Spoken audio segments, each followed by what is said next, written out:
Hey everyone, what is going on? And welcome to the new season. So the Open Great League and the Fantasy Cup Ultra League Edition begin today.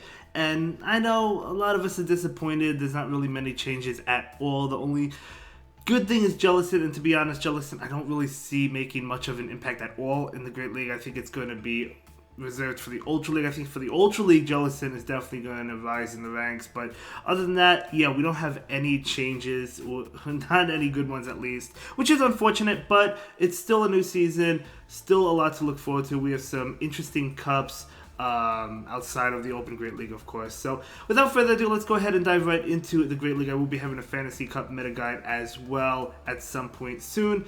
But for the Open Great League, we do have the S rank. Of course, you got your traditional steel types. You got Goliath Stunfisk. You got Registeel. Definitely amazing Pokemon. We all know those.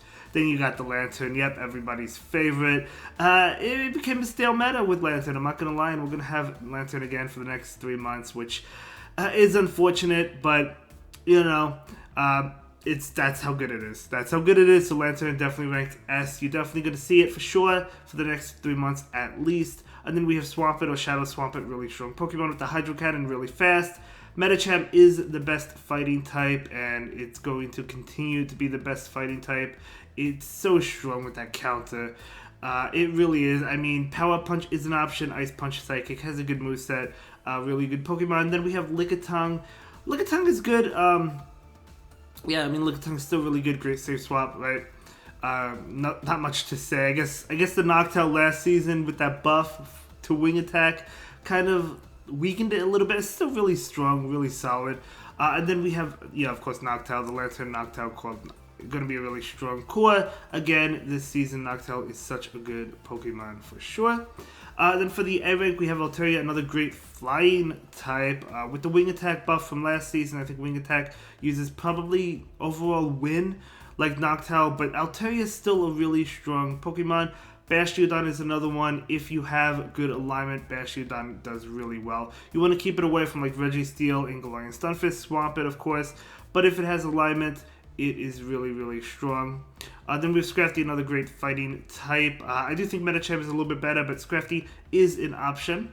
Then we have Trevenant. Trevenant was weakened a little bit from last season thanks to Wing Attack. Noctowl becoming really popular. Pidgeot is also popular, more so in the Ultra League, but still really strong. And of course, Sableye is still a great Pokemon, always has been. So Trevenant gets knocked down a little bit, but still really strong. And then, of course, Sableye. Sableye was knocked down last season a little bit because of the Wing Attack buff, the normal flying types, like the Noctowl. But still a really great save swap, really strong. Especially with the Charm nerf last season. You still see Charm, but I guess a little bit less than you used to. Then we have Pelipper. Pelipper, of course, received that Wing Attack buff. A great Pokemon. I love using Pelipper. I really do. I think Pelipper is a great safe swap. It does have to watch out for Pokemon like Registeel, but I still think it's a great, or Lantern, but I still think it's a great Pokemon. And then for the B rank, we do have Diggersby. So Diggersby is okay, but you know what? It might be better with Hyper Beam just because of the flying types, right? Earthquake and Fire Punch not doing much to the Noctowl, to the Pidgeot, to the Pelipper. So if it has Hyper Beam, it can hit those Pokemon. Then we have a Dragon Tail user. We have Guzzlord. So Guzzlord is kind of tricky to get below 1500, but they did give it out. So if you did do I think it was the Ultra Beast Arrival event during timed research, if you participated in that, they gave it out. If you didn't, you could swap it with a lower leveled Friendship Trainer, and then you can get one below 1500 CP. And then we have Skarmory. Skarmory, yeah, again, it's a great Pokemon. It always has been.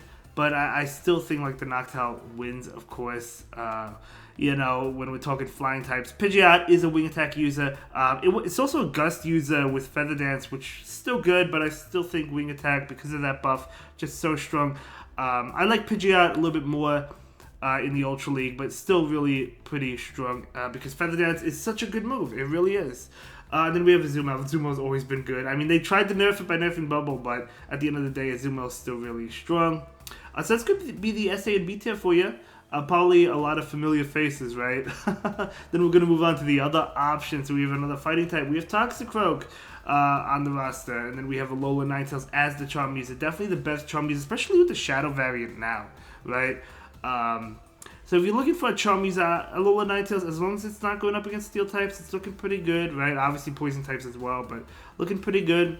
Runaricus is another interesting pick, but it does have to watch out for the flyers. However, you could run a Runaricus with Rock Tomb, right? Usually the moveset is Shadow Claw, Sand Tomb, and Shadow Ball, which can't touch Noctowl or Pidgeot, but Rock Tomb can. So if you're running Runaricus with Rock Tomb, the opponent probably not going to shield the flying types because they're going to think maybe it's a Sand Tomb, maybe it's a Shadow Ball, and then they hit with Rock Tomb, right?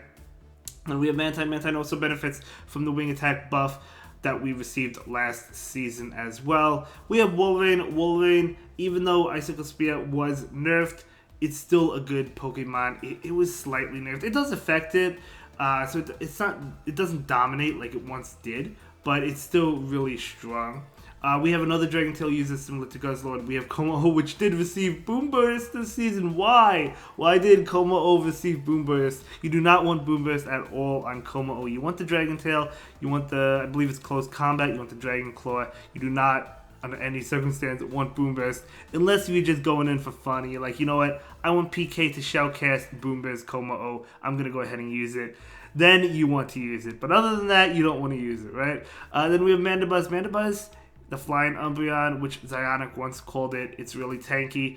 Yeah, pretty strong Pokemon. Then we have Toxapex, one of, Nidoqueen was nerfed, right? So Toxapex, probably one of the best poison types we have now, if not the best one. So yeah, Toxapex is bulky. Yeah, really pretty good. Umbreon, really tanky. You see Umbreon quite often. We got Steelix with Dragon Tail. It also has Psychic Fangs. It has Earthquake and Crunch. So you never know what moveset it's going to have. Usually it always has Psychic Fangs. But other than that, I've seen it with Earthquake and I've also seen it with Crunch. So it could go either way. Then we have Vigoroth and Deoxys. A couple counter uses. Great Pokemon, Deoxys with all those ghost types around. As long as it avoids the ghost types, it's pretty good. But if it doesn't avoid them, it's kind of difficult, obviously. But no, pretty good Pokemon overall. Let's go ahead and move on to the solid team options. So for the first team is a classic team. This team has been around since the beginning of Go Battle League. We have the Altaria in the lead. We got the Registeel, or a Steel type. It could be Galarian Stunfisk. And then we have a fighting type in this situation. We have Toxicroak. Could be another fighting type like Medicham, Scrafty, or something. Probably not Scrafty because you need double weak to fighting. But no, a really good team. It's great if you win the lead, obviously, right? If you don't win the lead, usually the safe swap is that Registeel because if they have like a Galarian Stunfisk in the lead, Registeel at least can fight back with Focus Blast. So, pretty good team. If you just want to get into GBL, I think this team can do well. Then another team we do have, we have another classic. This team has been around for a while. Swampert in the lead with Sableye or Skarmory. Skarmory could be in the lead as well. Sableye is a great safe swap, so instead of Sableye, you could run Shadow Drapion. But we've seen this team time and time again. Swampert and Skarmory make a great core together. And as I said, Sableye, a little bit weakened thanks to, I guess, the Noctowl, from previous seasons or the wing attack buff from last season. But still, a really strong Pokemon. Then the next up, we do have the Lantern with the double flyers. So I did say Lantern and Noctowl make a good core. I have seen a team with Lantern, Noctowl, and Medicham. Medicham in the lead.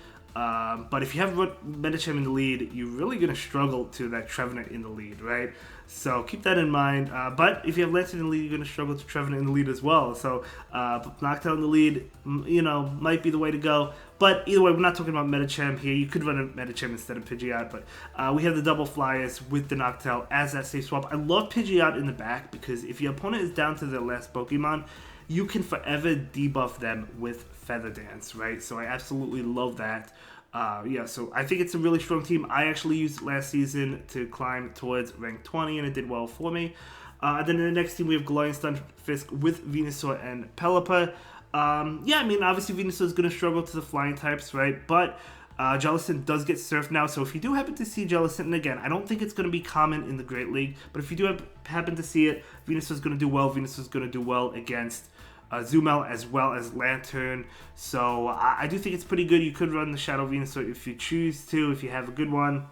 But yeah, I mean, no, I mean, this is a really strong team. The next up, this team, oh yes, this team I actually used to hit legend last season. Let's go. Pelipper in the lead, double steal. So Goliath Stunfisk generally being that safe swap. You know, I mean, obviously, you kind of struggle against Lantern in a way, right? Obviously, Lantern in the lead is terrible. Glorious Stunfisk doesn't necessarily do great against Lantern. It depends if it has Water Gun and Spark. It could do well against it. And then, I mean, this team, you do essentially have to switch out. Because if there's a fighter in the back line doesn't want to see that. So, I mean, I think I mentioned Glorious Stunfisk as a safe swap, but if you want to lure out a fighting type like Medicham, maybe actually safe swap into Registeel. I think actually that's probably the way to go. It's probably what I've been doing because Registeel, to be honest, will lure out like the Medicham, and you can, generally speaking, you can get a shield from the Medicham or another fighting type, right? Because if you go for the Zap Cannon, they won't shield that. If you get the debuff, you should generally make it to the next one, and then you'll get the shield there. So both of them can work as a safe swap. It all depends on the lead. If there's a Lantern lead, usually I see if it has, usually it has Spark, but I usually check to see if it has Spark or Water Gun. Regardless, I'm going to switch out anyway. If it has Spark, you know, sometimes they go into that Stunfisk. If it has Water Gun, sometimes they go into the Registeel. It all depends, because obviously, it all depends, right? I mean, obviously Lantern is going to be a tough lead regardless. But, you have to draw out the fighter with, one of the steel types in the back. But then we're going to move on to the final team. We do a Medicham with double normal, Diggersby, and Noctowl. I would recommend Hyper Beam on this Diggersby if you're running Diggersby. Now, you could run Lantern instead of the Diggersby. Again, I did mention that team. Very common team, Medicham, Noctowl, and Lantern, a great core. You see it in the Play Pokemon Championships, that core. That's how great it is. But no, if you're running Diggersby, the Hyper Beam, if you switch into the Diggersby and they respond with that like flying type like Noctowl, and you have Hyper Beam, at least you could hit it, right? So yeah, I mean, looking pretty good. Let me know what you plan on running for the Open Great League, or will you be playing the Fantasy Cup? We'll have to learn more about the Fantasy Cup, of course, but that is in the Ultra League. Anyway, I will see you in the next one. Have a good day. Thank you so much for watching. Bye.